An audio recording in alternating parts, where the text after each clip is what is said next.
अस्सलाम वालेकुम।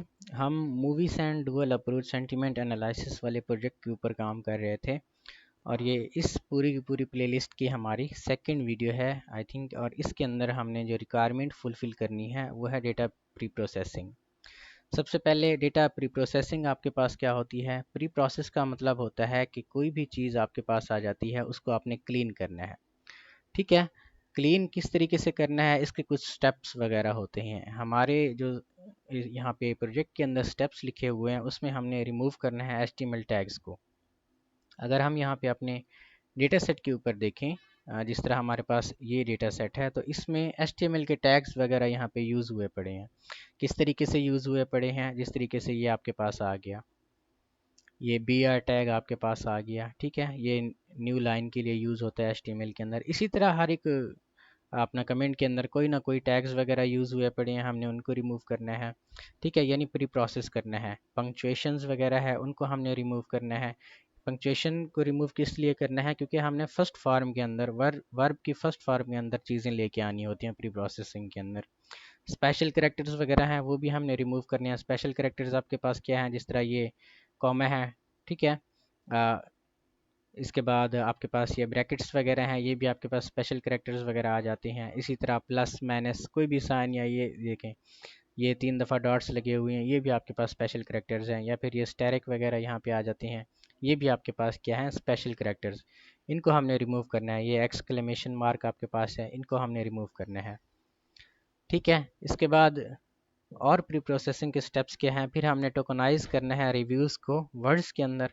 टोकन्स किस तरीके से होता है? टोकन्स का मतलब आपके पास यही होता है कि आपने मतलब जितने भी आपके पास वर्ड्स होंगे, ठीक है, उनको आपने एक इंटीजर के अंदर कन्वर्ट करना है। ठीक है, फ़र्ज़ करें कि आपके पास एक लिस्ट है, ठीक है, जैसे कि आई हेट यू। ठीक है, अब हम क्या करेंगे, ये पूरे का पूरा आपके पास समझे कि एक सेंटेंस है। अब जब हम इनको हर एक वर्ड को टोकनाइज के अंदर या टोकनाइजेशन करेंगे तो हम हर एक इसमें से वर्ड को कोई ना कोई नंबर दे देंगे। ठीक है, जिस तरीके से आई को हमने नंबर दिया 1, हेट को हमने नंबर दिया 2 और यू को हमने नंबर दिया 3। ठीक है, तो मशीन लर्निंग की लैंग्वेज में जब हम मॉडल को ट्रेन करेंगे तो हम आई हेट यू नहीं लिखेंगे, वहाँ पे हम LSTM मॉडल के अंदर 1 2 3 दे देंगे। ठीक है, कि इसका मतलब है कि आई हेट यू। ठीक है, इसी तरीके से कुछ वर्ड्स होते हैं जिनमें मुख्तलिफ टोकनाइजेशन वगैरह यूज़ की जाती है, वो भी यहाँ पे आप लोगों ने देखना है। इसी तरीके से हमने स्टॉप वर्ड्स वगैरह को रिमूव करना है एंड परफॉर्म करना है लेमिटाइजेशन को। स्टॉप वर्ड्स आपके पास क्या होती हैं? स्टॉप वर्ड्स आपके इंग्लिश के जितने भी वर्ड्स होते हैं जिनका कोई मीनिंग नहीं बनता, जैसे कि इज़ हो गया, ठीक है, द हो गया, दैट हो गया, दिस हो गया, ठीक है, इनटू हो गया, एज हो गया। यानी ऐसे वर्ड्स जिनका कोई भी मीनिंग आपके पास नहीं बनता, इनको हमने रिमूव करना होता है। ये लिस्ट ऑफ स्टॉप वर्ड्स होते हैं, आप खुद से भी लिख सकते हैं या फिर ऑनलाइन भी आप इनको मॉड्यूल्स वगैरह होते हैं जो कि स्टॉप वर्ड्स वगैरह को रिमूव करवाते हैं, उनका हम यूज़ करेंगे। इसके बाद है लेमिटाइजेशन। लेमिटाइजेशन आपके पास क्या होती है? लेमिटाइजेशन का मतलब होता है कि जितने भी आपके पास वर्ड हैं उनको उनकी फर्स्ट फॉर्म के अंदर या बेसिक फॉर्म के अंदर आपने चेंज करना है। लाइक कि आपके पास एक वर्ड है वॉकिंग, ठीक है, एक आपके पास है वॉकिंग, ठीक है, तो इसको लेमिटाइज करेंगे हम वॉक के अंदर। ठीक है, या रनिंग है आपके पास, इसको लेमिटाइज करेंगे हम रन के अंदर। ठीक है, यानी उनको बेसिक फॉर्म के अंदर या एक वर्ड के अंदर, रियल वर्ड के अंदर हम इनको यूज़ करेंगे। इसके बाद मिसिंग वैल्यूज़। मिसिंग वैल्यूज़ में आपके पास क्या होता है कि कोई भी आपका यहाँ पे जिस तरीके से कोई रिव्यू है आपके पास, फ़र्ज़ करें कि एक रिव्यू यहाँ पे एम्प्टी होता है, यहाँ पे हम कंट्रोल ऑल करते हैं इसको। ठीक है, ये वाला रिव्यू हो गया, इसको हम सेलेक्ट करते हैं और इसको क्या करते हैं, डिलीट। तो ये वाला रिव्यू आपके पास मिसिंग वैल्यू में कंसीडर होगा क्योंकि इसमें कोई वैल्यू नहीं है, या फिर रिव्यू तो है लेकिन उसका सेंटीमेंट वगैरह नहीं है, तो इस चीज़ को हमने रिमूव करना है। इसके बाद डुप्लीकेट वैल्यूज़ को, डुप्लीकेट का तो आपको पता ही है कि दो रिव्यूज़ एक जैसे आ जाएंगे तो उनको हम फिर क्या करेंगे, एक को रिमूव कर देंगे और एक को हम यहाँ पे रख लेंगे। तो हम कोडिंग की जानिब चलते हैं। सबसे पहले आपने क्या करना है, हम कोई एक फ़ोल्डर बना लेते हैं ताकि उस फ़ोल्डर के अंदर क्या करें, बाकी के जितने भी लेक्चर्स वगैरह हैं हम उसी फ़ोल्डर के अंदर करते रहें। तो यहाँ पे हम एक फ़ोल्डर बनाते हैं अपना, मूवी सेंट वाइवा लेक्चर्स। ठीक है, ये एक फ़ोल्डर है। अब हम जुपिटर नोटबुक के अंदर इसकी कोडिंग करेंगे। तो जिस तरह आपने पहले इंस्टॉलेशन की वीडियो देखी होगी, आप लोगों ने भी इंस्टॉल कर लिया होगा। तो यहाँ पे आपने पाथ के अंदर जाना है, CMD पे क्लिक करना है और यहाँ पे आपने लिखना है जुपिटर नोटबुक। ठीक है, स्पेलिंग की मिस्टेक होगी हमारे पास, तो यहाँ पे नोटबुक आपने लिखना है, फिर एंटर पे क्लिक करना है। तो आपकी जुपिटर नोटबुक यहाँ से स्टार्ट हो जाएगी, जो कि आपके डिफ़ॉल्ट ब्राउज़र के अंदर स्टार्ट होगी। ठीक है, यहाँ पे अभी हमारी कोई भी फाइल नहीं है। सबसे पहले हम क्या करते हैं, सबसे पहले हम ये डेटा सेट यहाँ से कॉपी करते हैं और इसी के अंदर पेस्ट करते हैं। ठीक है, और इसके बाद हम जुपिटर नोटबुक के अंदर जाते हैं, इसको रिफ़्रेश करते हैं, तो यहाँ पे हमारा डेटा सेट वगैरह यहाँ पे आ जाएगा। यहाँ पे हम फाइल पे क्लिक करते हैं और एक न्यू फाइल बना लेते हैं। ठीक है, तो इस फाइल का हम रीनेम करते हैं। सबसे पहले इसका नाम रखते हैं मूवी सेंट प्रोटोटाइप। ठीक है, क्योंकि अभी प्रोटोटाइप फेस चल रहा है, तो पहले प्रोटोटाइप को कवर करेंगे, बाद में हम फाइनल की तरफ जाएंगे। ठीक है, ओवरऑल प्रोजेक्ट को देखा जाए तो हमारी कुछ लाइब्रेरीज़ हमारे काम आती हैं। सबसे पहले हमारी जो लाइब्रेरीज़ हमारे पास काम आएगी वो होगी पांडास लाइब्रेरी। पांडास लाइब्रेरी हमारे पास क्यों काम आएगी, क्योंकि यहाँ पे सबसे पहले हमने डेटा सेट को रीड करना होता है। रीड करने के लिए हमें पांडास लाइब्रेरी का यूज़ करना पड़ता है। तो यहाँ पे हम एक्सक्लेमेशन मार्क और यहाँ पे लिखते हैं पिप इंस्टॉल। यहाँ पे हम लिखते हैं जी पांडास। पांडास के बाद हम यहाँ पे एक और हमारे पास लाइब्रेरी यूज़ होगी, नमपाई लाइब्रेरी। ठीक है, नमपाई क्या करती है, ये टेक्स्ट को अरे के अंदर कन्वर्ट करती है। ठीक है, जिस तरीके से हमने टोकनाइजेशन का देखा था। इसके बाद और भी लाइब्रेरीज़ हमारे पास यूज़ होंगी। यहाँ पे हम NLTK लाइब्रेरी यूज़ कर सकते हैं। इसके बाद स्काई किट लर्न। ठीक है, ये हम फाइनल में यूज़ करेंगे, लेकिन इसी फाइल के साथ ही हम फाइनल को भी इंक्लूड करेंगे, तो इसलिए लाइब्रेरीज जितनी भी हैं हम पहले से इंस्टॉल कर लेते हैं। मैट प्लॉट लिब आपके पास आ जाएगा। ठीक है, मैट प्लॉट लिब आपके पास क्या होता है, ये प्लॉट्स वगैरह, जिस तरीके से ग्राफ्स वगैरह जनरेट होते हैं, जिस तरीके से हमने आपको बताया था, अपना यहाँ पे जो ग्राफ्स वगैरह आपके पास आएंगे कौन से होंगे, आपके पास जो ग्राफ्स आएंगे एक तो ये होंगे जो हम LSTM मॉडल को कंस्ट्रक्ट करेंगे या बिल्ड करेंगे, तो उसकी विजुअलाइजेशन करेंगे कि किस तरीके से ट्रेन हुआ है। दूसरा, इसमें आपकी जो कन्फ्यूजन मैट्रिक्स होती है वो भी जनरेट करने के लिए आपके पास मैटप्लॉटलिब यूज़ होता है। इसके और भी यूजेज हैं, वो भी हम यहाँ पे देखेंगे। ठीक है, मैटप्लॉटलिब आपके पास आ जाएगा। इसके बाद फिर आपने सी बार्न है, ये भी मैटप्लॉटलिब की तरह ही है, लेकिन एक ज़्यादातर कन्फ्यूजन मैट्रिक्स की को हम क्या करते हैं, इसकी मदद से बनाते हैं। फिर टेंसर फ्लो है अपना। इसके बाद आपके पास आ जाएगा जी जॉब लिब है। जॉब लिब की मदद से हम क्या करते हैं, जॉब लिब की मदद से जितने भी मॉडल्स आपके पास ट्रेन होके आते हैं, लाइक यहाँ पे हम दो मॉडल्स को ट्रेन करने वाले हैं, एक LSTM मॉडल है और एक आपके पास है लॉजिस्टिक रिग्रेशन मॉडल। जब हम इनको ट्रेन करते हैं तो जॉब लिब की मदद से हम इनको एक फ़ाइल के अंदर सेव कर लेते हैं और उसी फाइल को लोकली हम यूज़ करते हैं जहाँ पे भी यूज़ करना चाहें। ठीक है, जॉब लिब मॉडल आपके पास आ जाएगा। और इसके बाद बाकी अगर कोई मॉडल्स होंगे तो हम बाद में देखेंगे। तो यहाँ पे आपने कंट्रोल एंटर पे क्लिक करना है। जब आप कंट्रोल एंटर पे क्लिक करेंगे तो यहाँ पे ये स्टैटिक आ जाएगा आपके पास। स्टैटिक का मतलब है कि ये सेल अभी तक रन हो रहा है। अभी यहाँ पे ये रन हो गया पूरे का पूरा हमारे पास सेल, इसलिए यहाँ पे स्टैटिक वगैरह ख़त्म हो गया था, यहाँ पे 1 की जगह पे जो था। ठीक है, ये फर्स्ट सेल आपके पास था जिसमें हमने लाइब्रेरीज़ वगैरह को इंस्टॉल किया है। अब दूसरा जो सेल है हमारे पास, दूसरा जो काम होता है, लाइब्रेरीज़ को इंपोर्ट करवाना होता है। जितनी भी लाइब्रेरीज़ हमने ऊपर डाउनलोड की हैं वो सब लाइब्रेरीज़ को हम यहाँ पे इंपोर्ट करवाते हैं।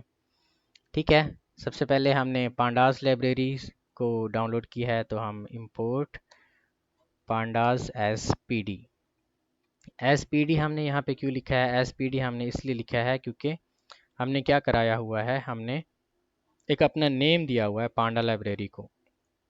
ठीक है, कि हम फ्यूचर में अगर हमने पांडास को यूज़ करना होगा तो हम जस्ट PD लिखेंगे और वो पांडा हमारे पास यूज़ होगा, यानी रीनेम कर दिया है उसको। दूसरा आपके पास है इंपोर्ट नमपाई एज NP, इसको भी हमने रीनेम कर दिया है। इसके बाद इंपोर्ट RE। ठीक है, RE का मतलब होता है रेगुलर एक्सप्रेशन। रेगुलर एक्सप्रेशन क्या होती है वो भी हम देखेंगे। रेगुलर एक्सप्रेशन जो आपकी यूज़ होती है वो ये HTML टैग्स वगैरह ख़त्म करने के लिए, पंक्चुएशन और स्पेशल कैरेक्टर्स को रिमूव करने के लिए यूज़ होती है। ये हम अभी स्टेप बाय स्टेप देखते हैं। इसके बाद हम इंपोर्ट NLTK यूज़ करेंगे। NLTK natural language tool kit होता है, ठीक है। ये आपकी एक लाइब्रेरी है जो कि ह्यूमन वर्डिंग को समझने के लिए यूज़ होती है कि ह्यूमन किस वे में बात कर रहे हैं। फिर इंपोर्ट सी बार्न एज SNS, ठीक है। ये सी बार्न भी आपके पास ग्राफ्स वगैरह यूज़ करने के लिए इस्तेमाल करने के लिए यूज़ होता है। फिर इंपोर्ट आपके पास होता है जी जॉब लिब, हमने यहाँ पे किया था। इसके बाद इंपोर्ट पिकल, ये भी जॉब लिब की तरह ही मॉडल है। फिर इंपोर्ट मैट प्लॉट लिब डॉट पाई प्लॉट एस PLT, ठीक है। यानी मैट प्लॉट लिब में से हमने पाई प्लॉट्स वगैरह यूज़ करने हैं। ये मैट प्लॉट लिब मैथमेटिक्स में यूज़ होती है और ये बहुत ही बड़ी लाइब्रेरी है, इसलिए हम वहाँ से कुछ ना कुछ चीज़ें यहाँ पे ले रहे हैं। ठीक है, ये चीज़ें हमारे पास आ गई अभी के लिए, क्योंकि प्रोटोटाइप फेज़ है तो हम इन्हीं चीज़ों के ऊपर रह के काम करते हैं। एक और चीज़ भी हमें यहाँ पे यूज़ करनी पड़ेगी, और वो चीज़ जो हमें यूज़ करनी पड़ेगी जी, अपना यहाँ पे रिक्वायरमेंट्स को देख लेते हैं। फीचर एक्सट्रैक्शन और TF IDF फैक्टराइजेशन टोकनाइजेशन वगैरह हमें यहाँ पे यूज़ करना पड़ेगा, तो यहाँ पे हम उसको भी इंपोर्ट करते हैं। ठीक है, तो यहाँ पे हम पहले ट्रेन और टेस्ट स्प्लिट करने वाले हैं डेटा को, तो इसके लिए हम यही यूज़ करेंगे from SK learn dot model dot या फिर model selection import train underscore test underscore split. जब हम डेटा को टेस्टिंग और ट्रेनिंग के अंदर स्प्लिट करेंगे उसके लिए हमने ये यूज़ किया हुआ है, ये 70-30% रेशो के लिए। इसके बाद जो चीज़ हम यहाँ पे यूज़ करेंगे वो स्टॉप वर्ड्स रिमूवल होगी, जो कि डेटा प्री प्रोसेसिंग का हमारा स्टेप था। ठीक है, तो ये है रिमूव स्टॉप वर्ड्स। तो यहाँ पे हम स्टॉप वर्ड्स NLTK से भी हमारे स्टॉप वर्ड्स आते हैं फ्रॉम NLTK डॉट कॉर्पस। ठीक है, ये कॉर्पस आपके पास एक वर्ड्स की लाइब्रेरी होती है जिसमें सारे के सारे वर्ड्स आपके पास पड़े होते हैं। तो यहाँ पे हमने स्टॉप वर्ड्स को इंपोर्ट करवाना है। इसके बाद हमने लेमेटाइज़र को यूज़ करना है, ठीक है, जो कि उसकी बेसिक फॉर्म टेक्स्ट को उसकी बेसिक फॉर्म के अंदर हमारे पास क्या करता है, अपना कन्वर्ट करता है। तो ये भी NLTK से ही हम यूज़ करते हैं फ्रॉम NLTK डॉट स्टेम। ठीक है, ये स्टेमर या स्टेमिंग एक लाइब्रेरी है। NLTK में भी बहुत सी चीज़ें हैं, तो यहाँ से हम इंपोर्ट करवा रहे हैं जी वर्ड नेट लेमाटाइज़र। ठीक है, स्पेलिंग की अगर मिस्टेक होगी तो वो बाद में हमें पता चल जाएगी। इसके बाद हमने टेंसर फ्लो ऊपर इंपोर्ट करवाया था। टेंसर फ्लो में से हम टोकनाइज़र और पैड सीक्वेंस वगैरह को यूज़ करते हैं, क्योंकि ये हमारी प्रोटोटाइप की लास्ट रिक्वायरमेंट है अपना LSTM मॉडल के लिए। ठीक है, तो यहाँ से भी हम इसको भी इंपोर्ट करवा लेते हैं अपना from TensorFlow dot Keras dot preprocessing dot text import tokenizer. ठीक है, इसके बाद यहीं से ही हम एक और कॉपी करते हैं अपना, ये टेक्स्ट के लिए थी। अब पैड सीक्वेंस के लिए डॉट टेक्स्ट की जगह पे हमें सीक्वेंस लिखना पड़ता है, और यहाँ पे pad underscore sequences I think होता है। ठीक है, तो यहाँ पे हम कंट्रोल एंटर करते हैं, तो यहाँ पे ये देखिए स्टैटिक मार्क आ गया है यहाँ पे। तो इसका मतलब है कि ये अभी लाइब्रेरीज़ को इंपोर्ट करेगा। तो लाइब्रेरीज़ को इंपोर्ट होने दें, उसके बाद फिर हम इसके जो नेक्स्ट स्टेप है वो यहाँ पे करते हैं। ठीक है, तो ये वर्ड बाय वर्ड यहाँ पे करने का मकसद यही है आपके सब लोगों को समझ आ जाए कि उनके प्रोजेक्ट के अंदर क्या चीज़ें यूज़ हुई पड़ी हैं, क्योंकि थोड़ी बहुत चेंजेस करके ही हम आप लोगों को प्रोजेक्ट देते हैं ताकि एक दूसरे के साथ मैच ना हो, और सबके प्रोजेक्ट्स को बारी बारी बनाना यहाँ पे इम्पॉसिबल है। तो इसलिए हम किसी एक प्रोजेक्ट को इजी वे में समझाते हैं ताकि आप लोगों के कंसेप्ट क्लियर हो। जब एक बार कंसेप्ट क्लियर हो जाते हैं आपके, तो बाद में इंशाल्लाह फिर वाइवा तक आप लोगों को कोई भी परेशानी नहीं होती। आजकल तो चैट जीपीटी है, यूट्यूब है, फिर बंदा वहाँ से भी अपनी मदद आपके तहत करता रहता है। ठीक है, इसके बाद फिर हमने कुछ चीज़ें डाउनलोड करनी है, nltk डॉट डाउनलोड। ठीक है, क्योंकि स्टॉप वर्ड्स की लाइब्रेरी है तो यहाँ से हमें स्टॉप वर्ड्स को डाउनलोड करना पड़ता है, स्टॉप वर्ड्स। और यहाँ पे और भी हमें यूज़ करना पड़ता है, nltk डॉट डाउनलोड। ठीक है, मेरे सिस्टम के अंदर ये पहले से डाउनलोड होंगे, आपके सिस्टम के अंदर ये डाउनलोड नहीं होंगे, इसलिए यहाँ पे मुझे ये लिखना पड़ रहा है। अब हमारे सिस्टम के अंदर इसलिए डाउनलोड होंगे क्योंकि पहले से ही हमने काम किया हुआ है बहुत से बच्चों का। ठीक है, तो ये चीज़ यहाँ पे आ गई। अभी यहाँ पे देखें तो ये लाइब्रेरीज़ वगैरह को ही हम डाउनलोड कर रहे हैं। अब जो हमारा स्टेप है वो ये है कि अपने डेटा सेट को रीड करना और डेटा सेट को प्री प्रोसेस करना।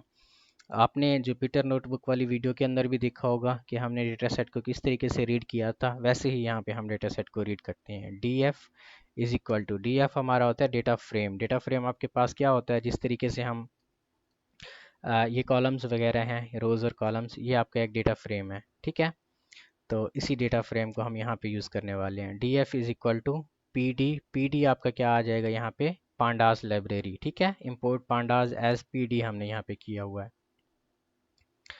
पांडास के अंदर एक हमारा फंक्शन होता है रीड अंडरस्कोर CSV।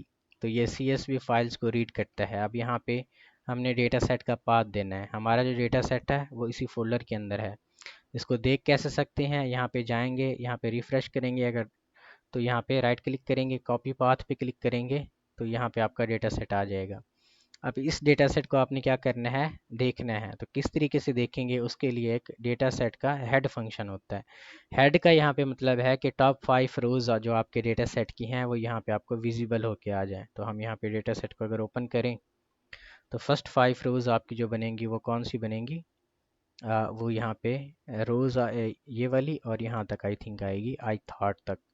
ठीक है, तो यहाँ पे हम क्या करते हैं, एंटर पे क्लिक करते हैं, कंट्रोल एंटर, तो ये वाली आपके पास रोज़ वगैरह आ गई हैं। ठीक है, अपना यहाँ तक, खैर जितनी भी हैं ये फर्स्ट 5 रोज़ आपके पास आ गई हैं। इस चीज़ को वेरीफाई करने का मतलब ये है कि आपने सही तरीके से डेटा सेट को लोड करवा लिया है। ठीक है, डेटा सेट को लोड करने के बाद सबसे पहला काम जो चेक किया जाता है कि इसमें टोटल रोज़ कितनी हैं, टोटल कॉलम्स कितनी हैं। ठीक है, एक तो ये है कि हम मैनुअली चेक कर सकते हैं। मैनुअली चेक करते रहेंगे तो आपको यहाँ पे बहुत ही मतलब टाइम लग जाएगा। कुछ डेटा आपका लाखों में होता है, ये तो 5000 है, लेकिन कुछ लाखों में होते हैं, कुछ करोड़ों में भी डेटा सेट होते हैं। जो बड़े बड़े डेटा सेट होते हैं उसके लिए फिर एक बिल्ट इन फंक्शन हमारे पास होता है डेटा फ्रेम का डॉट शेप। शेप का यहाँ पे क्या मतलब है कि डेटा की शेप लो कि उसमें कितनी रोज़ हैं, कितने कॉलम्स हैं। ठीक है, तो हमारे पास कितनी रोज़ हैं आपके पास, यहाँ पे आपके पास टोटल 5000 रोज़ हैं और इसमें 2 कॉलम्स हैं, यहाँ पे एक रिव्यू का और एक सेंटीमेंट का। ठीक है, ये डेटा शेप हमने यहाँ पे ले लिया, शेप का भी आपको पता चल गया है।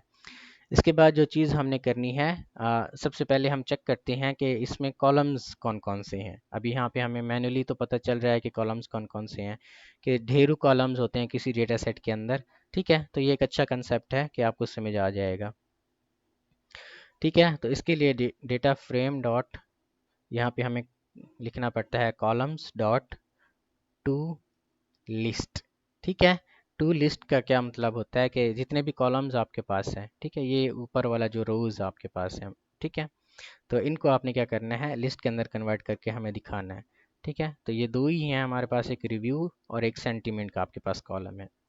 ठीक है, हम यहाँ से डेटा सेट को ओपन किए बगैर सारी चीज़ें यहाँ से कोड की मदद से ही कर सकते हैं। सारी चीज़ें देख सकते हैं कि डेटा सेट में क्या चीज़ें हैं, कहाँ पे पड़ा हुआ है डेटा, किस तरीके से पड़ा हुआ है।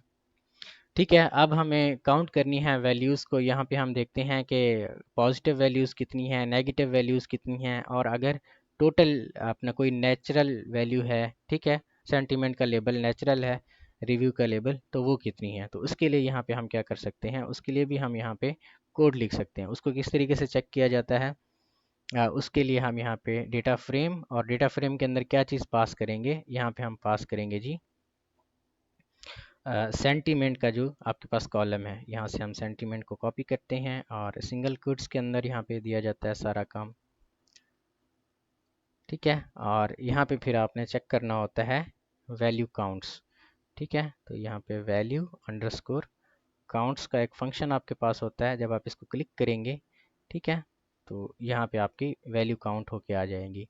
ठीक है, कि नेगेटिव वैल्यूज़ आपकी कितनी हैं टोटल, वो है 2532, और पॉजिटिव वैल्यूज़ आपकी कितनी हैं 2468।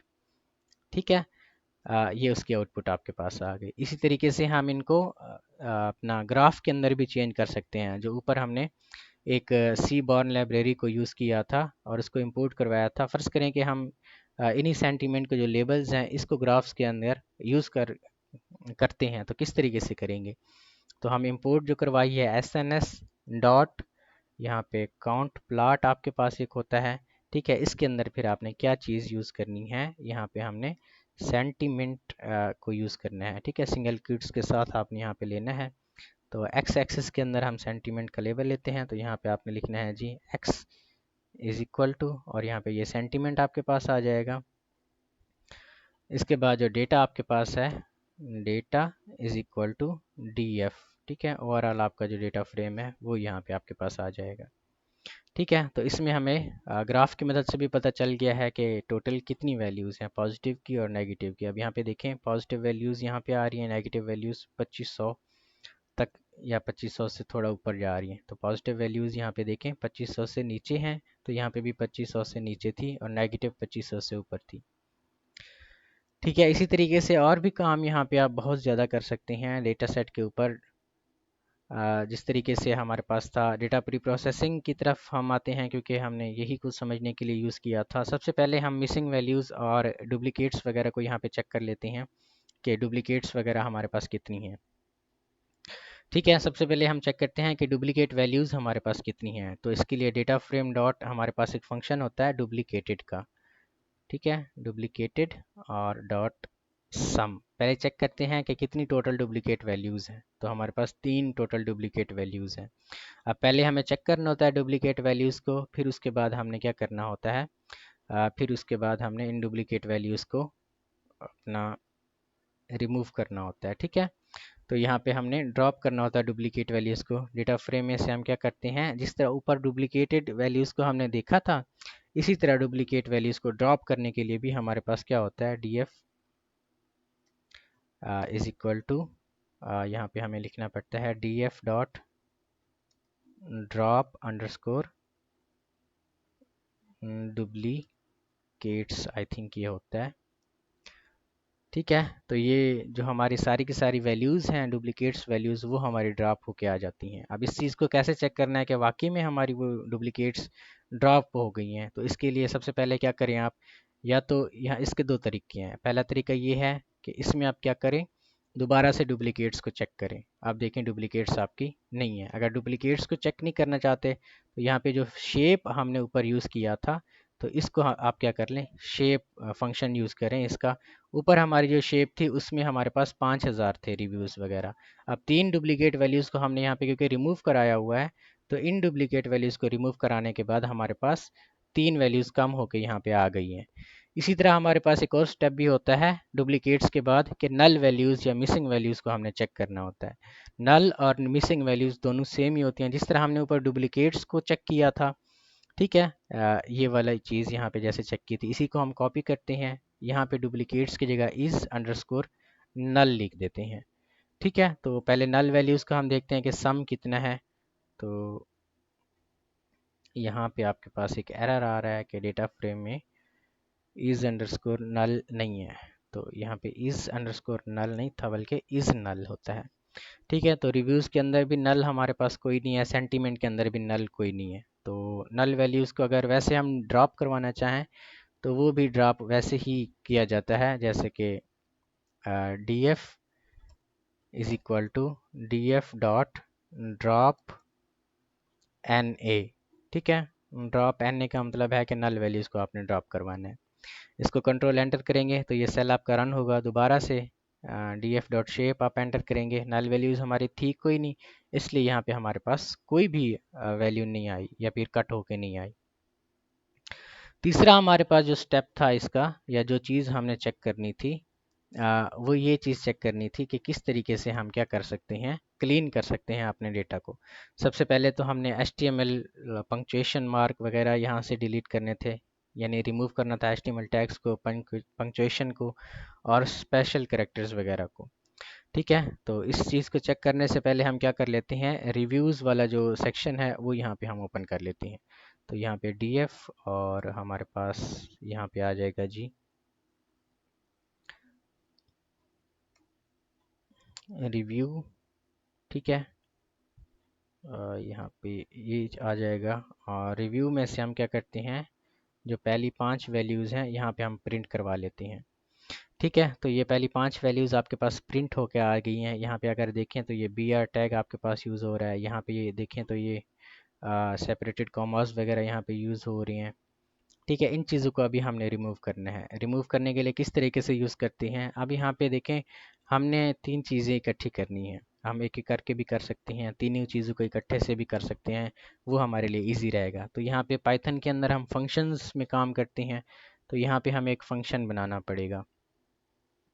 एक हम फंक्शन बनाते हैं df या फिर def डिफाइन। यहाँ पे हम लिखते हैं clean अंडरस्कोर HTML। ठीक है, और इसके अंदर हम क्या करते हैं, पास कर देते हैं टेक्स्ट को। अब ये टेक्स्ट आपका कहाँ से आएगा, टेक्स्ट आपका नीचे से आएगा। ठीक है, टेक्स्ट हम यहाँ पे लेते हैं, आपका जो टेक्स्ट है वो ये वाला कॉलम है रिव्यूज़ का। ठीक है, ये बाद में किस तरीके से पास होता है वो भी हम देखते हैं। ठीक है, तो यहाँ पे हम एक टेक्स्ट का वेरिएबल बना लेते हैं। टेक्स्ट इज़ इक्वल टू, सबसे पहले आपने रेगुलर एक्सप्रेशन को यूज़ करना है, और यहाँ पे RE डॉट सब स्ट्रिंग यहाँ पे यूज़ करनी है। और जितने भी आपके यहाँ पे रेगुलर एक्सप्रेशन के कैरेक्टर्स वगैरह होंगे, रेगुलर एक्सप्रेशन के कैरेक्टर्स वगैरह क्या होते हैं, उसके लिए आपको एक्सप्रेशन लिखनी पड़ती है। ये आप ऑनलाइन भी यहाँ पे देख सकते हैं कि कौन सी एक्सप्रेशन यहाँ पे होती है। तो आपके पास जो एक्सप्रेशन होती है यहाँ पे R, और R के अंदर फिर आपने यहाँ पे लिखना होता है लेस देन साइन, कॉमा, या डॉट, या फिर आपके पास टैरिक होता है, क्वेश्चन मार्क होता है। ये सारी चीज़ें आपके पास रिमूव होनी चाहिए, या आपके पास होता है ग्रेटर देन साइन। ठीक है, ये चीज़ आपके पास रिमूव होनी चाहिए। दूसरी जो चीज़ आपके पास रिमूव हो के आ जानी चाहिए वो है जी, कोई अगर डबल क्यूट्स या सिंगल क्यूट्स यहाँ पे लगे हुए हैं वो भी आपके पास रिमूव हो के आने चाहिए टेक्स्ट वाले कॉलम में से। ठीक है, ये आपके पास आ जाएगा। इसी तरीके से एक और यहाँ पे हम बना लेते हैं। इसकी मदद से आपका क्या होगा, HTML के जो टैग्स वगैरह होंगे वो यहाँ पे रिमूव हो जाएंगे। ठीक है, और यहाँ पे एक और होता है, उसमें हमें रिमूव करना पड़ता है स्लैशेस वगैरह, प्लस माइनस के साइंस वगैरह, जितने भी आपकी डिक्शनरी वगैरह होती है, स्पेशल कैरेक्टर्स वगैरह आप कह लें। ठीक है, तो इसके लिए हम क्या लेते हैं, आपके पास स्लैश आ जाती है, यहाँ पे एस कोई भी एक अद वर्ड, या फिर प्लस। ठीक है, ये चीज़ें आपके पास आ जाती हैं। और यहाँ पे पहले हमने सिर्फ ऊपर सिंगल कोट्स रिमूव किए थे, और यहाँ पे सिंगल कोट्स के अंदर हम यहाँ पे जो खाली स्पेसेस वगैरह होती हैं वो आपने यहाँ से रिमूव करनी है। ठीक है, रेगुलर एक्सप्रेशन हमने यहाँ पे इस तरीके से यूज़ कर ली। इसके बाद फिर हमें रिटर्न भी करना पड़ता है टेक्स्ट डॉट स्ट्रिप। ठीक है, स्ट्रिप आपके पास यहाँ पे क्या होती है, ये हमने पाइथन बेसिक्स के अंदर आपको बताया था। स्ट्रिप का मतलब है कि दो चीज़ों को आपस में फिर आपने जोड़ना है। अब हम यहाँ पे कर क्या रहे हैं, हम यहाँ पे रिव्यू, हर एक रिव्यू को ले रहे हैं। ठीक है, उसको एज ए टेक्स्ट अपना एक वेरिएबल के अंदर हमने सेव करवाया। सबसे पहले जितनी भी उसके अंदर स्पेशल कैरेक्टर्स वगैरह थे रेगुलर एक्सप्रेशन की मदद से हमने रिमूव करवाए हैं। ठीक है, उसके बाद जितने भी फालतू वर्ड थे, फालतू स्पेसेस वगैरह थी, वो यहाँ पे हमने रिमूव कराई हैं। फिर उसी आपने रिव्यू को क्या किया है, जोड़ा है एक दूसरे के साथ। ठीक है, अब ये काम किस तरीके से कर रहा है, फ़र्ज़ करें कि हमारे पास ये एक रिव्यू है। ठीक है, जब आप ये यहाँ से BR ये रिमूव होगा तो यहाँ पे एक स्पेस बन जाएगी। ठीक है, ये दो चीज़ें यहाँ पे एक स्पेस बन जाएगी। ठीक है, पहली अपना जो हमने रेगुलर एक्सप्रेशन यहाँ पे यूज़ की है उसमें ये सारी चीज़ें यहाँ से हम रिमूव कर रहे हैं। ठीक है, दूसरी में जितनी भी खाली स्पेसेस बन रही हैं आपके पास वो हम रिमूव कर रहे हैं। और इन सारी चीज़ों के बाद हम एक फ़ाइनल क्लीन्ड जो रिव्यू है आपके पास उसको हम आपस में जोड़ रहे हैं। ठीक है, ये चीज़ आपके पास आ गई। अब ये किस तरीके से हम जोड़ रहे हैं, हमें पास करना पड़ता है पूरे का पूरा डेटा सेट। डेटा सेट को आप किस तरीके से पास कर रहे हैं, जिस तरीके से हमने यहाँ पे लिखा है हेड, यहाँ पे आपने लिखा है तो डी एफ रिव्यू अपना यहाँ पे इज इक्वल टू, फिर आपने यहाँ पे लिखने हैं G is equal to D F, इसी को ही कॉपी कर लें कि इसी का हम एक डुप्लीकेट बना रहे हैं। ठीक है, डॉट अप्लाई। अब क्या करवा रहे हैं, हम इन्हीं सारे रिव्यूज़ के ऊपर अप्लाई करवा रहे हैं। ऊपर वाला जो फंक्शन हमने बनाया हुआ है उसी फंक्शन को हम अप्लाई करवा रहे हैं। ऊपर वाला फंक्शन कौन सा है हमारा, क्लीन अंडरस्कोर एचटीएमएल का, ये वाला फंक्शन आपके पास है। ठीक है, इसी को कॉपी करके हमने यहाँ पे पेस्ट किया है। जैसे ही हम ये वाला सेल एंटर करेंगे, हिट करेंगे, तो ऊपर वाला सेल आपकी वर्किंग में आ जाएगा यहाँ पे। ठीक है, तो ऊपर वाला सेल यहाँ पे आपकी वर्किंग में आ जाएगा। यहाँ पे आपके पास है, वो कहता है जी क्लीन एचटीएमएल, इसको हमने रन नहीं करवाया आई थिंक। अब यहाँ पे देखें तो ये क्लीन एचटीएमएल आपके पास ये वाला रिव्यूज़ के सेक्शन के ऊपर आपका अप्लाई हो गया होगा। अब इस चीज़ को चेक कैसे करना है, चेक करने के लिए दोबारा से हम ये चीज़ जो चेक की थी इसी को हम यहाँ पे दोबारा से चेक करते हैं कि रिव्यू की पहली 5 रोज़ हमें यहाँ पे दो। अब यहाँ पे देखें आप, वो सारी की सारी चीज़ें जो भी स्पेशल कैरेक्टर्स या एचटीएमएल के टैग्स वगैरह थे वो यहाँ पे रिमूव हो गए हैं। अभी भी कुछ चीज़ें रहती हैं, जैसे कि ये अब वर्ड के साथ आ, आप कह लें कि करैक्टर आ गया कोई भी। ठीक है, ये भी डबल कॉमास वगैरह रहते हैं, इन चीज़ों को भी फिर हमने रिमूव करना है, प्री प्रोसेस करना है। अब इस चीज़ को प्री प्रोसेस कैसे करते हैं, सबसे पहले तो हम स्टॉप वर्ड्स वगैरह को रिमूव करेंगे। स्टॉप वर्ड्स वगैरह को किस तरीके से रिमूव करेंगे वो भी हम देखते हैं। ठीक है, तो यहाँ पे हम क्या करते हैं फिर, इसके नीचे चलते हैं। अभी हमने क्या किया है, रिमूव करवाया है एचटीएमएल टैग्स को, पंक्चुएशन को, स्पेशल कैरेक्टर्स को। ठीक है, फिर हम टेक्स्ट को लोअर केस के अंदर करेंगे और उसके बाद टोकनाइज करेंगे रिव्यू को वर्ड्स के अंदर, स्टॉप वर्ड्स वगैरह और लेमिटाइजेशन वगैरह को अप्लाई करेंगे। तो हम एक रैंडम सा रिव्यू यहाँ पे चेक कर लेते हैं, जिस तरीके से ये है। इसी रिव्यूज़ के में से हम क्या करते हैं, अभी पहली 5 रोज़ हमने यहाँ पे निकाली हुई हैं। हम कहते हैं कि हम चेक करते हैं जी किसी भी पोजीशन वाला रिव्यू, फ़र्ज़ करें कि 8वें नंबर पे जो रिव्यू है वो यहाँ पे हम चेक करते हैं। अभी देखें कुछ चीज़ें हमारी यहाँ पे रहती है, जैसे कि ये मैनेस वगैरह इज़ इक्वल टू, या फिर ये जो भी चीज़ें आपकी रहती हैं, इन चीज़ों को भी हमने यहाँ पे रिमूव करना है। वो किस तरीके से हम रिमूव करेंगे उसको भी हम देखते हैं। ठीक है, ये 8वें नंबर का हमने देखा हुआ है। अब यहाँ पे स्टॉप वर्ड्स वगैरह रिमूवल हम यहाँ पे देखते हैं कि स्टॉप वर्ड्स किस तरीके से हम रिमूव करेंगे। स्टॉप वर्ड्स आपके पास होते क्या हैं, ठीक है, उन चीज़ों को हम यहाँ पे रिमूव करते हैं। स्टॉप वर्ड्स इंग्लिश के जो वर्ड्स होते हैं, जिस तरह हमने आपको पहले बताया है कि इज़ हो गया, दी हो गया, एंड हो गया, दिस हो गया, दैट हो गया, ये सारे के सारे जो आपके पास वर्ड्स होते हैं ये स्टॉप वर्ड्स होती हैं। तो हम एक वेरिएबल बना लेते हैं, stop underscore words is equal to, जो हमने ऊपर सेट ऑफ स्टॉप वर्ड्स लिया था, जो यहाँ से इंग्लिश की डिक्शनरी के स्टॉप वर्ड्स वगैरह हमने डाउनलोड किए थे, वो यहाँ पे स्टॉप वर्ड्स को हम इंपोर्ट करवा लेते हैं। ठीक है, stop words is equal to set of stop words, और इसके अंदर स्टॉप वर्ड्स डॉट, ये आपके पास हो गया वर्ड्स, और यहाँ पे हमने किस लैंग्वेज के वर्ड्स को यूज़ करना है, तो हमने इंग्लिश लैंग्वेज के स्टॉप वर्ड्स को यूज़ करना है। ठीक है, तो यहाँ पे हम कर देंगे इंग्लिश, ये आई थिंक छोटा होता है यहाँ पे। इसके बाद लेमिटाइज़र भी हम यहाँ पे यूज़ करेंगे, तो यहाँ पे हम एक वेरिएबल बना लेते हैं, लेमा अपना टाइज़र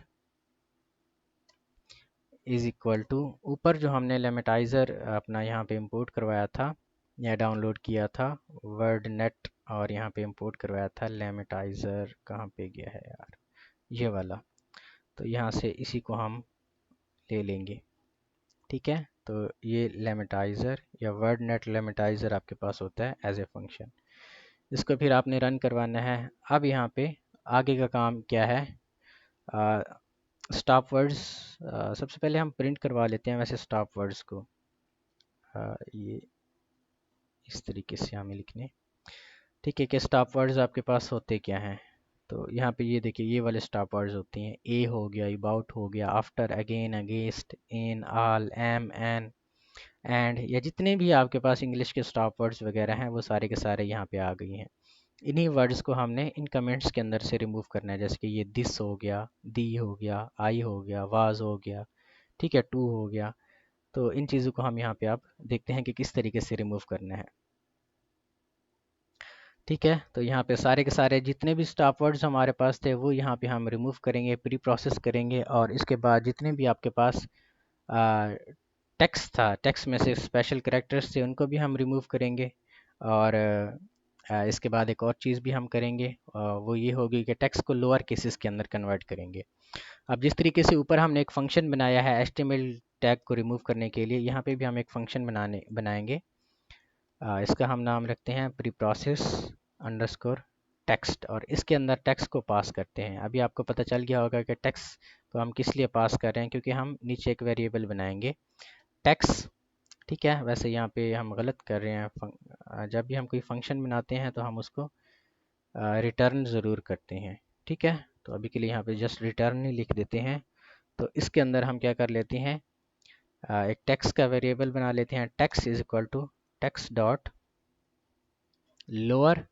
ये लोअर फंक्शन क्या करेगा, ये सारे के सारे जो करेक्टर्स होंगे आपके, जिस तरीके से ये है, इनको लोअर केसेस के अंदर कन्वर्ट कर देगा। ठीक है, अब ये प्री प्रोसेसिंग का जो स्टेप हमारा है कन्वर्ट टू लोअर केसेस, वो यहाँ पे आपके पास पूरा हो जाएगा। फिर हमने जो रह गया था स्पेशल करेक्टर्स वगैरह, ठीक है, वो हमने यहाँ पे रिमूव करवाना है। यहाँ पे text is equal to regular expression dot sub आपके पास होता है, और इसके अंदर फिर आपने रिमूव करवाना होता है आर, और यहाँ पे आपके पास ब्रैकेट्स होती हैं, ब्रैकेट्स में से के यहाँ पे होता है जी ये वाला करेक्टर्स होता है, फिर small A minus Z A, यानी जो भी छोटे छोटे वर्ड्स होते हैं जिनका कोई भी यूज़ नहीं है। ठीक है, ये सारी चीज़ें हमें रिमूव करवानी पड़ती है। और इसके बाद बिल्कुल वही स्टेप है कि सिंगल क्वोट्स और यहाँ पे टेक्स्ट। ठीक है, ये चीज़ आपके पास आ गई। उसके बाद फिर टोकन्स के अंदर हमने स्प्लिट करना है अपने टेक्स्ट को। तो यहाँ पे एक ही बारी में हम टोकन्स बना लेते हैं अपने टेक्स्ट के। Tokens is equal to text dot split function आपके पास होता है। ठीक है, कि हर एक वर्ड का हमने एक टोकन बनाना है। फिर हर एक टोकन को हमने क्या करना है, अब ये वाला जो टोकन है ना, ये वाला टोकन क्या करेगा, आपके पूरे के पूरे सेंटेंस को एक एक वर्ड के अंदर डिवाइड करेगा। वो किस तरीके से करेगा, फ़र्ज़ करें कि आपके पास है जी I love this book very much. ठीक है, ये आपका एक सेंटेंस है पूरा। अब इसका जो टोकनाइजेशन यहाँ पे होगा वो किस तरीके से होगा, वो इस तरीके से होगा, वो आई को अलग करेगा एक ब्रैकेट के अंदर। ठीक है, इसमें आपका आ जाएगा आई। ठीक है, ये टोकन्स बन रहे हैं अब। इसी तरह लव को अलग करेगा। ठीक है, इसी तरह फिर दिस को अलग करेगा, बुक को अलग करेगा, सब चीज़ों को अलग करेगा। पहले जो हमने यहाँ पे एक्सप्लेनेशन में देखा था टोकनाइजेशन, टोकनाइजेशन आपकी और होती है, टोकन्स के अंदर जनरेट करना और होता है। ठीक है, ये टोकनाइज टेक्स्ट ये और है, और प्री प्रोसेसिंग में जब हम टोकनाइज करते हैं ये चीज़ और है आपके पास। ठीक है, दोनों में थोड़ा डिफरेंस है। ये आपके पास आएगा, और इन टोकन्स में से हम क्या करेंगे, अब यहाँ पे लेमिटाइजेशन का यूज़ करेंगे। लेमिटाइजेशन आपके पास क्या होती है, लेमिटाइजेशन वही के वर्ड को उसकी बेसिक फॉर्म के अंदर आप चेंज करते हैं। ठीक है, तो इसके लिए यहाँ पे हमें एक जो ऊपर हमने लेमेटाइज़र का आई थिंक एक वेरिएबल बनाया हुआ था यहाँ पे। ठीक है, यहाँ पे हम कॉपी करते हैं लेमेटाइज़र डॉट लेमेटाइज आपके पास आ गया, और यहाँ पे w का मतलब है वर्ड्स। यहाँ पे हम फार लूप लगाएंगे, फार w इन वर्ड्स, यानी हर एक वर्ड के अंदर या फिर ऊपर हमने टोकन्स लिया हुआ है। ठीक है, अब यहाँ पे फार लूप लगा रहे हैं। कि हर एक टोकन को हम एक W के अंदर, वेरिएबल के अंदर स्टोर करवा रहे हैं और इसी W को टोकनाइजेशन या लिमिटाइजर में से पास करवा रहे हैं। ठीक है, इन टोकन्स ये लूप्स वगैरह हमने आपको बताया था, if W not in stop underscore words. अब यहाँ पे दो चीज़ें हमने करी हुई हैं कि अगर आपका जो वर्ड है वो स्टॉप वर्ड है तो वो पहले से ही रिमूव हो जाएगा, अगर स्टॉप वर्ड नहीं है तो फिर आपने उसकी टोकनाइजेशन करनी है। ठीक है, फिर आपने यहाँ पे रिटर्न करवाना है। रिटर्न में क्या करवाना है आपने, डॉट ज्वाइन, और यहाँ पे आपके पास होगा जी टोकन्स। ठीक है, इस तरीके से आपके पास एक फंक्शन बन के आ जाएगा। अब इस फंक्शन को चलाना आपने कैसे है, इस फंक्शन को इसी तरीके से ही चलाना है जिस तरीके से आपने ये चलाया था, क्योंकि हमने रिव्यूज़ के टोकन्स वगैरह बनाने होते हैं। तो यहाँ पे ये रिव्यूज़ के टोकन्स ही बन के हमारे पास आ जाएंगे। तो यहाँ पे हमारा जो फंक्शन था वो कौन सा था जी, प्री प्रोसेस टेक्स्ट का था आपके पास। ठीक है, तो सबसे पहले हम इस फंक्शन वगैरह को चला लेते हैं, देन अपने रिव्यूज़ में से हर एक फंक्शन को यहाँ पे देख लेते हैं। ठीक है, तो ये सेल आपके पास रन होके आ गया है। दोबारा से हम क्या करते हैं, अब दोबारा से यही जो 8वां रिव्यू हमने यहाँ पे चेक किया था ना, तो यही 8वां रिव्यू हम यहाँ पे दोबारा से चेक करते हैं। अब यहाँ पे देखें, अब वो वाला रिव्यू और इस रिव्यू में कितना फ़र्क आ गया आपके पास। ठीक है, इनकरेज था, इनकरेज्ड था। ठीक है, थर्ड फॉर्म थी। तो यहाँ पे पहला वर्ड जो उसका था वो आपके पास था जी, ई बड़ा था, इसको इसने रिमूव कर दिया है। ठीक है, फिर पॉजिटिव कमेंट, फिल्म, यानी जितने भी स्टॉप वर्ड्स थे वो रिमूव हो गए हैं। और उसके बाद ये जो आपके पास था, ये ब्रैकेट्स वगैरह, ये इट्स, ये वो जितने भी चीज़ें थी वो आपके पास रिमूव हो गई हैं। अब यहाँ पे आपका एक क्वेश्चन है कि ये सिंगल क्यूट यहाँ पे क्यों आ रहा है। ये जुपिटर नोटबुक का अपना ही है सिंगल क्यूट। ठीक है, तो ये रिमूव नहीं हो सकता यहाँ से। ये चीज़ यहाँ पे हमने करके देख ली है। डेटा प्री प्रोसेसिंग वगैरह आपके पास आ गए हैं। ठीक है, तो इस तरीके से हम क्या कर सकते हैं, डेटा को प्री प्रोसेस कर सकते हैं। अगर हम ओवरऑल देखें कि ओवरऑल आपका जो डेटा है प्री प्रोसेस किस तरीके से हो रहा है, तो वो भी यहाँ पे हम चेक कर सकते हैं। ओवरऑल जो आपका डेटा प्री प्रोसेस है। ठीक है, ओवरऑल यहाँ पे किस तरीके से हमने चेक किया था, अपना ओवरऑल जो हमने चेक किया था जी, D F reviews dot head.